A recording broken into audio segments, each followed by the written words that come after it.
ಅಣ್ಣ ಅಂದ್ರೆ ನಮ್ಮಣ್ಣ. ತಂಗಿ ಸಹಿತ ಎಲ್ಲಿದೆಯಾ ತಂಗಿ? ಒಂದು ಸಲ ನಿನ್ನ ಮುಖ ತೋರಿಸಮ್ಮ. ಹಾ ಅಣ್ಣ, ನಾನೇನು ಬರ್ತೇನೆ, ಟಾಟಾ. ತಂಗಿ ಸಹಿತ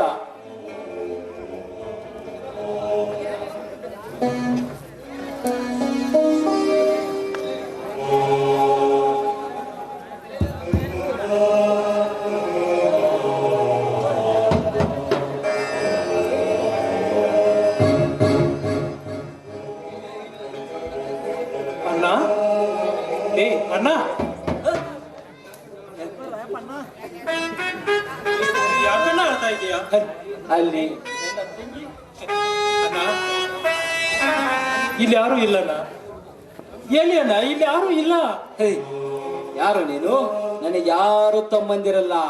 ನನಗೆ ಒಬ್ಬಳು ತಂಗಿ, ಬಂಗಾರದ ತಂಗಿ. ಹೇ, ಅವತ್ತು ನನ್ನ ತಂಗಿನ ಅವತ್ತು ನನ್ನ ತಂಗಿನ ಮಣ್ಣಿನಲ್ಲಿ ಹೂತಾಕಿದವ ನೀನಲ್ಲಿ.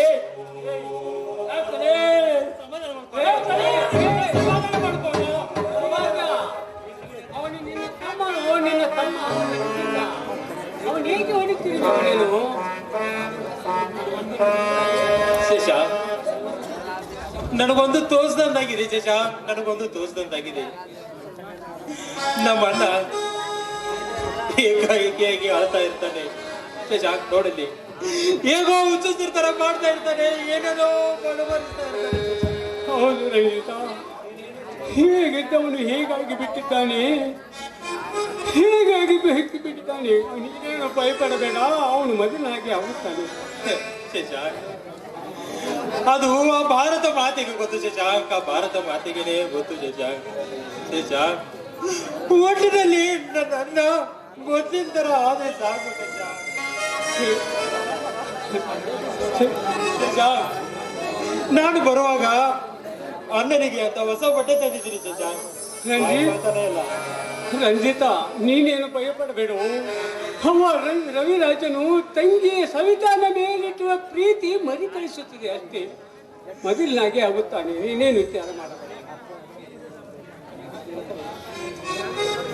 ಹೇ ಭಾರತಾಂಬೆ, ಕಣ್ತರಿದು ನೋಡು ತಾಯಿ ಈ ಭವ್ಯ ಭಾರತದ ಇತಿಹಾಸವನ್ನು. ಎಲ್ಲಿ ನೋಡಿದರಲ್ಲಿ ಬಡತನದ ಬೇಗೆ ಬೇಯ್ತಾ ಇದೆ ಎಂಬ, ಹೆಣ್ಣಿನ ಮೇಲೆ ಶೀಲಾರಣ, ಅತ್ಯಾಚಾರ, ಕೊಲೆ, ಸುಲಿಗೆ, ದರೋಡೆ ಇವೇ ನಡೀತಾ ಇದೆ ಎಂಬ, ಭ್ರಷ್ಟ ರಾಜಕಾರಣಿಗಳ ದುಷ್ಟ ಇಲ್ಲಿ ನಡ್ತಾನೆ ಇದೆ ಎಂಬ, ಇದೆಲ್ಲ ನೋಡಿ ನನ್ನ ಕಣ್ಣುಗಳೇ ಕಟ್ಟಿದಂತಾಗಿದೆ ಅಮ್ಮ. ನನ್ನ ಕಣ್ಣುಗಳೇ ಹೇ ಭಾರತ ಮಾತೆ, ಹೇ ತಾಯಿ. ರಂಜಿತ, ಅಳಬೇಡ. ಅವನು ಮೊದಲಿನಾಗೆ ಒಳ್ಳೆಯವನಾಗುತ್ತಾನೋ. ದೈವ ತಂದು ಬಿರುಗಾಳಿಯಪ್ಪ, ಇದು ದೈವ ತಂದು ಬಿರುಗಾಳಿ. ಶಶಾಂಕ್, ನನ್ನ ಸ್ಥಿತಿ ನನ್ನಿಂದ ನೋಡ್ಲಿಕ್ಕೆ ಆಗ್ತಾ ಇಲ್ಲ ಶಶಾಂಕ್. ಹೋಗು, ನೀನಾದ್ರೂ ನನ್ನ ಅಣ್ಣನಿಗೊಂದು ಬಟ್ಟೆ ಹಾಕ್ಸಲ್ಲ. ನನ್ನ ಅಣ್ಣನಿಗೊಂದು ಬಟ್ಟೆ ಹಾಕ್ಸಪ್ಪ. ಆಯಿತು, ನಾನು ಸಮಾಧಾನ ಮಾಡಿ ಅವನಿಗೆ ಬಟ್ಟೆ ಹಾಕುತ್ತೇನೆ.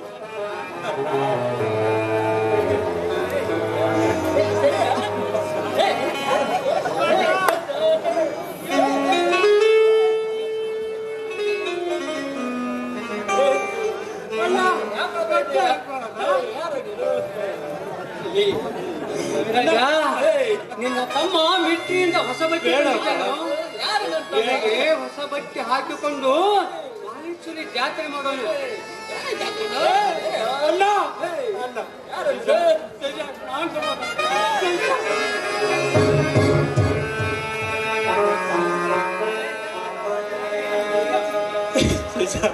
ದೇವ್ರೇ, ಇನ್ನು ಎಷ್ಟು ದಿನ ಅಮ್ಮ ಈ ನಿನ್ನ ಮಗನಿಗೆ ನೀನು ಕೊಡುತ್ತಿರುವ ಕಾಟ? ನಾನೇನಮ್ಮ ನಿನಗೆ ಅನ್ಯಾಯ ಮಾಡಿದೆ? ಈಗಲೇ ನನ್ನ ತಂಗಿ ಬಲಿ ಆದ್ರೆ, ಈಗಲೇ ನನ್ನ ಅಣ್ಣನ ಹುಚ್ಚು.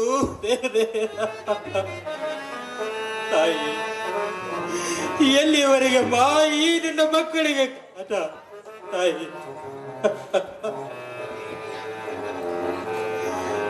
ತಾಯಿ ಮಾತೆ, ಹೊಸ ಬೆಳಕು ಉದಯಿಸಲಿ ಎಂದು ಹಾರೈಸಮ್ಮ ಈ ನಿನ್ನ ಮಗಳ ಬಾಳಲ್ಲಿ.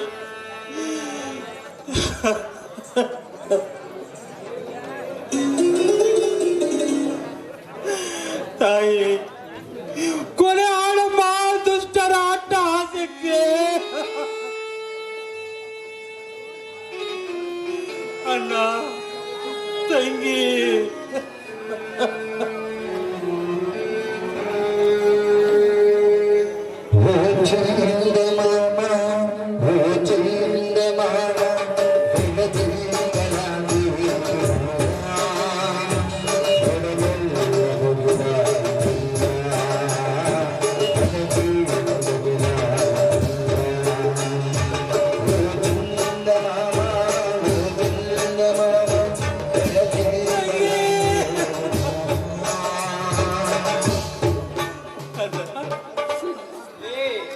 ರಣಜಿತ, ಈಗ ನೋಡುವ ನಿನ್ನ ಅಣ್ಣನ ಮುಖ ಹೇಗೆ ಕೈಯ ಬಂದಿದೆ.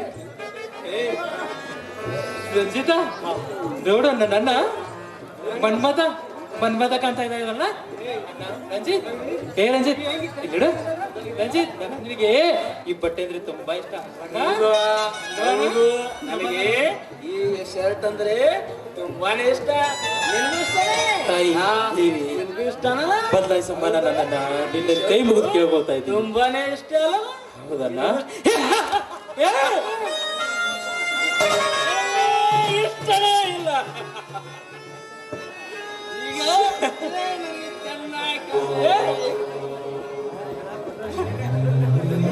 ಸುಜಾನ್ ನೋಡಿದೆಯೇನಪ್ಪ ನನ್ನ ಪರಿಸ್ಥಿತಿಯನ್ನು? ನೋಡಿದೆ ರಂಜಿತ, ನೋಡಿದೆ. ಈ ಹುಚ್ಚನ ಕೆಚ್ಚನ ನಾಡ ಜನತೆಗೆ ನೀತಿಯ ಪಾಠವಾಗಲಿ, ನೀತಿಯ ಪಾಠವಾಗಲಿ.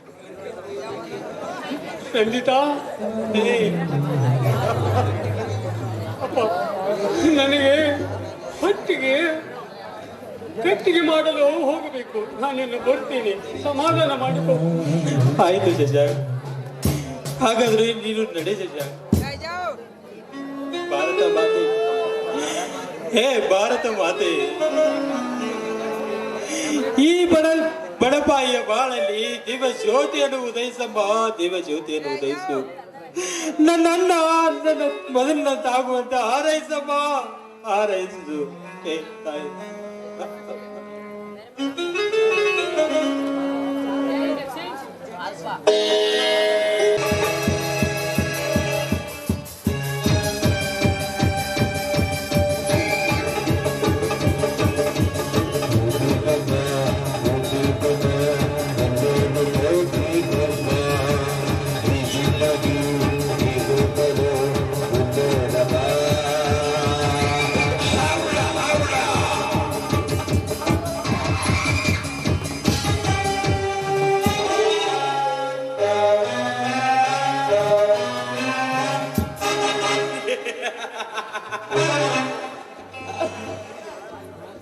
ಸಿರಿತನದ ಅಟ್ಟಹಾಸದಲ್ಲಿ ಮೆರೆಯುತ್ತಿರುವ ಶಿವಕಾಂತೇಗೌಡನ ಚಿಜರಿ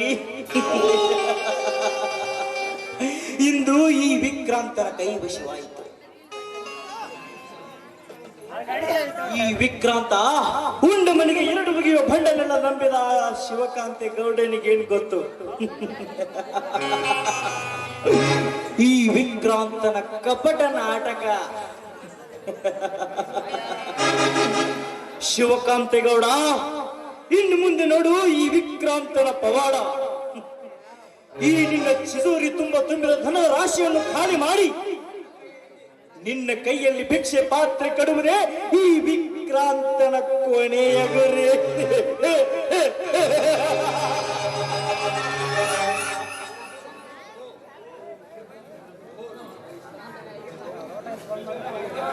ಓಹೋ, ನಾ ಬಯಸಿದ ಹೆಣ್ಣು ಆ ಶಶಾಂಕನ ಸಹೋದರಿ. ಇತ್ತ ಕಡನೆ ಆಗಮಿಸ್ತಾ ಇದೆ ಆ ಜಿಂಕೆ. ಆ ಹಕ್ಕಿಯ ಸುಖ ಸವಿದು ನಿಂದು ನನ್ನ ಬಾಳಿಗೆ ಹಾಗೂ ನನ್ನ ಕಾಮಕ್ಕೆ ತೃಪ್ತಿ ನೀಡಲೇಬೇಕು.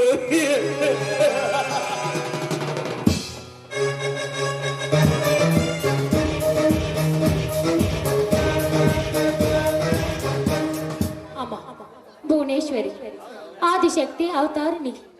ನೋಡಿದೆ ನಮ್ಮ ಈ ಬಡವರ ಪರಿತಾಪವನ್ನು, ಬಡತನದಲ್ಲಿ ನೊಂದು ಬೆಂದು ಹೋಗಿರುವ ಈ ಮಕ್ಕಳ ಪರಿತಾಪವನ್ನು ನಿನಗೆ ಕೇಳುತ್ತಿಲ್ಲವೇ ತಾಯಿ?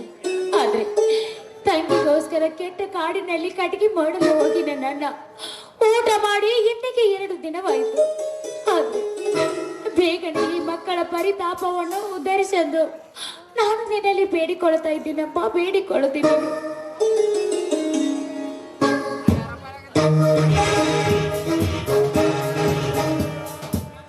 ಜ್ಯೋತಿ, ಕಣ್ಮುಚ್ಚಿ ಕಲ್ಲಾಗಿ ಕುಳಿತಿರುವ ಈ ದೇವಿಗೆ ಹೇಳಿದರೆ ಕೇಳಲಾರಳು ಜ್ಯೋತಿ, ಕೇಳಲಾರಳು. ನೋಡು, ನೀನಿನ್ನು ಅರಿತಿಲ್ಲ ಈ ಕಲಿಯುಗದ ರೀತಿ ನೀತಿ. ನೋಡು, ಮೊದಲು ಮರೆತು ಬಿಡು ಆ ನಿನ್ನ ಗರತಿತನದ ನೀತಿ. ವಿಕ್ರಮ್, ಕಲಿಯುಗದ ರೀತಿಯಂತೆ ನೀತಿ ಮರೆಯುವ ಹೆಣ್ಣು ನಾನಲ್ಲ. ನಂಬಿ ಕೈ ಹಿಡಿಯೋರ ಬಾಳಿಗೆ ಈ ಜ್ಯೋತಿ ಸತಿ ಸಾವಿತ್ರಿ. ಸತಿ ಸಾವಿತ್ರಿ ಕುಲದ ಭೀತಿ, ನೀನಾಗೂ ನನ್ನ ಪ್ರೇಮದ ಮೈತ್ರಿ. ಇರದಿದ್ದರೆ ನಾನು ಹಾಕುವೆ ಈ ನಿನ್ನ ಶೀಲದ ಚೀಲಕ್ಕೆ ಕತ್ರೆ. ಏನು, ನಿನ್ನಂತ ಕಾಮದ ಕೋತಿಗೆ ಗೆಳತಿ ನಾನಾಗ್ಬೇಕೆ?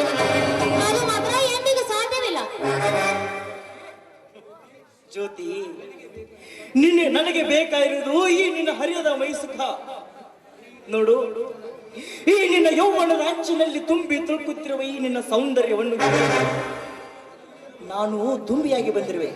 ಜ್ಯೋತಿ, ಒಟ್ಟಿನಲ್ಲಿ ಹೇಳಬೇಕೆಂದರೆ ನೀನು ಹೂವಾದರೆ ನಾನು ದುಂಬಿಯಾಗುವೆ.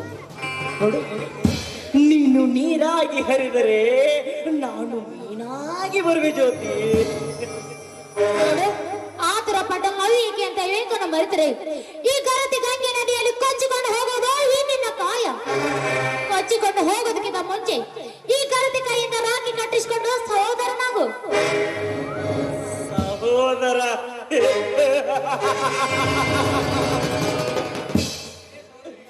ಲೇ, ಸಹೋದರಿ ಆಗ ಬಯಸುವ ನಾರಿ ನೀನಿನ್ನು ಅರ್ಥಲ್ಲ ಈ ಕಲಿಯುಗದ ಇನ್ನೊಂದು ದಾರಿ. ಗಂಡನೆದುರಿಗೆ ರಾಖಿ ಕಟ್ಟಿಕೊಂಡು ಸಮಾಜದಲ್ಲಿ ಸಹೋದರ ಸಹೋದರಿಯಂತೆ ಬೆಳೆದು ತಿಂಡಿ ಬಂದಾಗ ತೀರಿಸಿಕೊಳ್ಳುವ ಭಂಡ ರಂಡಿ ಇರಷ್ಟಲ್ಲ ಈ ನಿನ್ನ ಸಮಾಜದಲ್ಲಿ. ನೋಡು, ರಾಖಿಯ ಬೆಳೆಯನ್ನೇ ನೀನು ಅರಿಯದೆ ಇರುವಾಗ ರಾಖಿ ಕಟ್ಟಿಸಿಕೊಂಡವನು ಅವನೆಂದು ಹೇಳುವೆಯೋ ಅಥವಾ ರಾಖಿ ಕಟ್ಟಿಸಿಕೊಂಡವನು ಇವನೆಂದು ಹೇಳುವೆಯೋ? ನೋಡು, ಈ ಕಲಿಯುಗದಲ್ಲಿ ನಿನ್ನಂತ ಕಾಮಂದ್ರೆ ಹೆಚ್ಚಾಗಿದ್ದರಂದ್ರೆ ಈ ಸಮಾಜದಲ್ಲಿ ಅಂತ ಬಂಡರಣ್ಯರು ಹೆಚ್ಚಾಗಿರುವರು ಷಂಡ. ಷಂಡ ಭಂಡರ ಬಂಡತನ ನೀನಿನ್ನೂ ಅರ್ತಿಲ್ಲ ಜ್ಯೋತಿ. ಹೆತ್ತ ಹೆಣ್ಣು ಮಕ್ಕಳನ್ನೇ ಭೋಗಿಸುವ ಭಂಡ ಗಂಡಸರಿದ್ದಾರೆ ಈ ಸಮಾಜದಲ್ಲಿ. ನೋಡಿ ವಿಕ್ರಾಂತ್, ನನ್ನ ಮೇಲಿನ ಯಾಮವನ್ನು ಮರೆತು ಮೊದಲು ಇಲ್ಲಿಂದ ಮರೆಯಾಗು.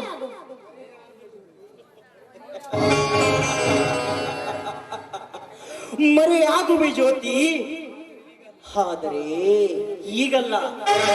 ಈ ನಿನ್ನ ಹರಿಯದ ಯೌವನ ಮೈಸುಖವನ್ನು ಸೈದು ಆಗ ಮಾತ್ರ.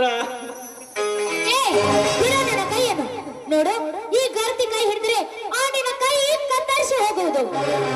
ನೋಡು, ನನ್ನ ಹಸಿವೆಯಿಂದ ಬಾಳುತ್ತಿರುವ ಆ ಬಡವರೊಡಲ ತುಂಬಿಸೋದನ್ನು ಬಿಟ್ಟು ಈ ರೀತಿ ಕಾಮಕ ನಾಯಿಯಂತೆ ವರ್ತಿಸಿದ್ರೆ ಆ ದೇವರು ನಿನ್ನನ್ನು ಮೆಚ್ಚಲಿಲ್ಲ. ದೇವರು ಎಲ್ಲಿರುವನು ಆ ನಿನ್ನ ದೇವರು? ನಿನ್ನ ಭಾವನೆಯಲ್ಲಿ ದೇವರು ಇದ್ದದ್ದೇ ನಿಜವಾದರೆ ಪ್ರತ್ಯಕ್ಷವಾಗಿ ಬಂದು ತಡೆಯಲಿ ನನ್ನ ಈ ಸಾಹಸವನ್ನು. ಬೇಡ,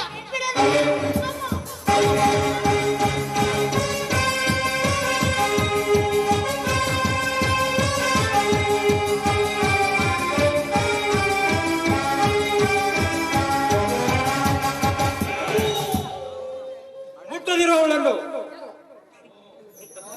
ಯಾರು? ಸಿಪಾಯಿ? ಹೌದು, ಅದೇ ಸಿಪಾಯಿ. ನಿನ್ನಂತ ಕಾಮದಿಂದ ತುಂಬಿರುವ ಒತ್ತು ಬುದ್ಧಿ ಕಲಿಸಲು ಬಂದಿರುವ ಗಂಡನೆಯ ಸಿಪಾಯಿ. ಹೀಗೇಕೆ ಬಡಬಡಿಸಿಯೋ ಸಿಪಾಯಿ? ನೋಡು, ಒಳ್ಳೆಯ ಮಾತಿನಿಂದ ಶಾಂತಿ ಸಂಧಾನ ಮಾಡಿದರೆ ಅವಳ ಸುಖದಲ್ಲಿ ನೀನು ಕೂಡ ಪಾಲಾಗ್ತದೆ. ಹೇಳು, 50-50 ಏನಂತೀಯ?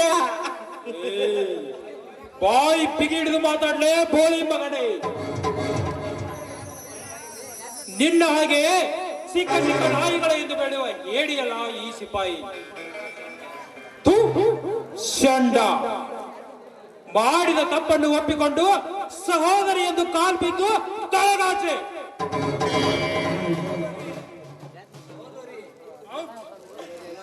ಸಹೋದರಿ, ಸಿಕ್ಕ ಸಿಕ್ಕ ಹೆಂಗಸರ ಸೀದೆ ಸುಳಿಯುವ ಈ ಸಹೋದರಿಗೆ ಅವಳು ಸಹೋದರಿ.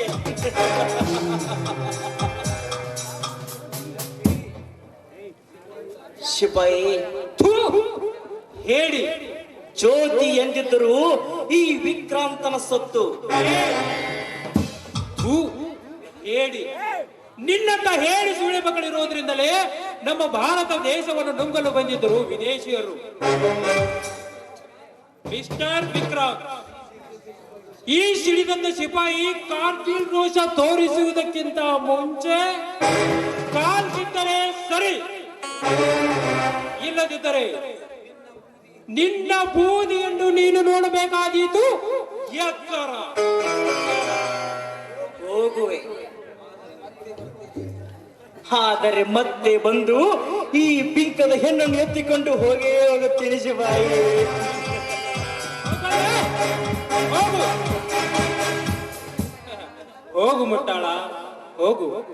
ನಿನ್ನಂತೆ ಕಾಮದಿಂದ ಕೊಪ್ಪಿದ ದೇಹವನ್ನು ಹೇಗೆ ಕತ್ತರಿಸಬೇಕೆಂಬುದು ಈ ಸಿಪಾಯಿಗೆ ಚೆನ್ನಾಗಿ ಗೊತ್ತು. ಜ್ಯೋತಿ, ಇದೇನು ನೀನಿಲ್ಲಿ? ನೋಡಿ, ನನ್ನಣ್ಣ ಈ ಕಾಡಿನಲ್ಲಿ ಅಡಿಗೆ ಮಾಡಲು ಬಂದಿದ್ದಾನೆ. ಅವನಿಗೆ ಸಹಾಯ ಮಾಡಿದ್ರಾಯ್ತು ಅಂತ ಬಂದೆ. ಆದ್ರೆ ಇಲ್ಲಿ ನುಡಿಯದಿರು ಜ್ಯೋತಿ, ಮುಂದಿನ ನುಡಿಯನ್ನು ನುಡಿಯದಿರು. ಈಗಿನ ಕಾಲದಲ್ಲಿ ಒಂಟಿ ಹೆಣ್ಣುಗಳು ತಿರುಗಾಡುವುದು ತುಂಬಾನೇ ಕಷ್ಟವಾಗಿದೆ. ಅದಕ್ಕಾಗಿ ನಾನೊಂದು ನಿರ್ಧಾರಕ್ಕೆ ಬಂದಿರುವೆ. ಯಾವ ನಿರ್ಧಾರ? ಆ ನಿರ್ಧಾರದ ಆಧಾರ ನೀನೇ ಜ್ಯೋತಿ. ಅಂದ್ರೆ ಈ ನಿಮ್ಮ ಮಾತಿನ ಅರ್ಥ? ಅರ್ಥವಿಲ್ಲದೆ ವ್ಯರ್ಥ ಮಾತನಾಡುವ ವ್ಯಕ್ತಿ ನಾನಲ್ಲ. ಒಂದೇ ಮಾತಿನಲ್ಲಿ ಹೇಳಬೇಕೆಂದ್ರೆ ಜ್ಯೋತಿ, ನಾನು ನಿನ್ನನ್ನು ಮದುವೆ ಆಗಬೇಕೆಂದಿರುವೆ. ನೋಡಿ, ಆಸರೆ ಇಲ್ಲದೆ ಇರೋ ಈ ಬಳ್ಳಿಗೆ ಆಸರೆ ನೀವು ನೀಡುತ್ತೇನೆ ಅಂದ್ರೆ ಇದಕ್ಕೆ ನಾನು ಬೇಡ ಅನ್ನುತ್ತೇನೆ. ನಿಮ್ಮ ಆಸೆಯಂತೆ ಆಗಲಿ. ಹಾಗಾದ್ರೆ ಈ ಸಂತೋಷದ ಸಂಭ್ರಮದಲ್ಲಿ ಸುಮಾರದೇ ಒಂದು ಪ್ರೇಮ ಗೀತೆಯನ್ನ